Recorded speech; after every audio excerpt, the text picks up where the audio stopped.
All right, Thank from you. one corporate voice then to another, and the management of KEI Industries is joining in right now. We've got Mr. Anil Gupta, the chairman and managing director. Thanks much for taking time out. I wanted to discuss the growth roadmap. So let's start off with the C&W segment, which is in the spotlight with the RR Cable IPO. I just want to understand from you the industry thematics. What is demand like on ground? What are the levers? Thank you for inviting me. As said, in my earlier interviews also, that demand levers are the investments in infrastructure. Cables is practically a capital goods industry, and demand levers are investments in infrastructure, private capex in the industrial industries, be it cement, steel, refineries, petroleum, gas, or whatever. Then power sector, which power sector, metro, railways, and then the real estate, construction sector. Construction sector includes large buildings and the small houses. So this consists of the total, world of wires and cables, including this mining sector, material handling. All these consume substantial amounts of cables. So these are the demand levers, and I believe that there is a substantial investments at present in all the sectors of the economy, which is leading to the substantial demand in the wire and cable industry. All right. And, given that where we are in the cycle, do you think that from here we are seeing demand accelerating from the current level? And tell us how much the market has shifted from unorganized to organized. See, we are at a place when the demand is now getting boost.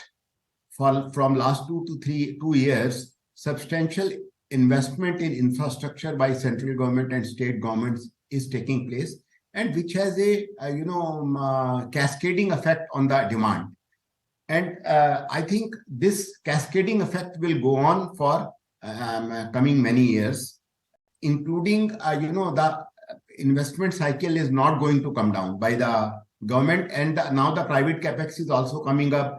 A lot of industries are taking shape for greenfield expansions and brownfield expansions. And also one sector which is really growing at the moment is solar power projects, solar developers. These projects are taking steady strides in improving the capex and leading to heavy demand from this sector in the cables. Okay.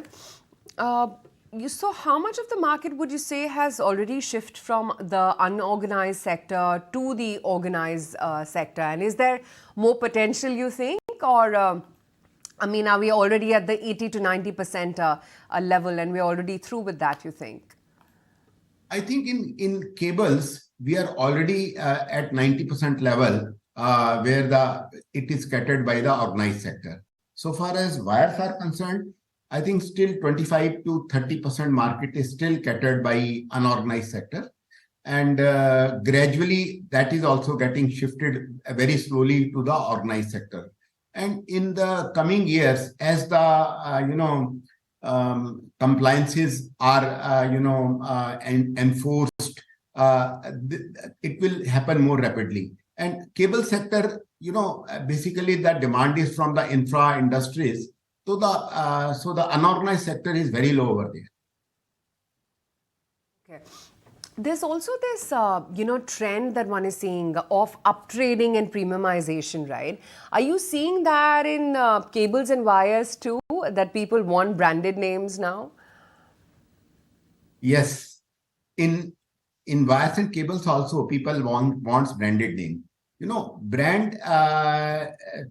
we compete with only the branded segments of the industries. We don't have to compete with unorganized sector, which do not have any brand. For brand building, you have to have visibility, but also have to have the technical capability and the execution capability in the small time. Also, the delivery periods are shortened, so we have to supply large amount of orders within 6 weeks, 8 weeks, or even sometimes in 3 to 4 weeks. So that is why the demand is now getting shifting to the larger players. And which means the branded companies are taking benefit out of it. Okay, fair enough. And we also understand that there is, the dealer strength as well. That's important as well to scale up. Given that your dealer strength, as per analysts, seems to be the lowest in the industry, what is the outlook in terms of your dealers? See, we have been very strong in the cables in B2B segment. And for last 10 to 12 years, we started shifting our focus to the retail, and we have already reached a 45% sales coming from the dealer network. So it is not a question of only number of dealers, but it is a question of how much turnover we get out of a dealer. So that, and how much retailers count each dealer has under them. Secondly, the companies which has higher retail in the wires perhaps has little larger dealers, but our dealership is also growing like anything, and under retailers also we have almost 25,000 more retailers under these dealers which are operative, and materials is being sold from the small shops from the retail segment. So maybe the counting is done differently by different companies. That may be the reason.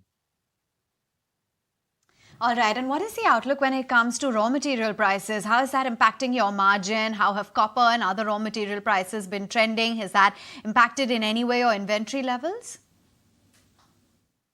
I think raw material prices like copper, aluminium are reasonably stable for last 1 year. And even if there are spikes or they are going down, it does not matter to us, because we are always maintaining stocks and buying of the metals vis-a-vis our order book. So we don't want to take any risk in terms of any position in the metals without having an order.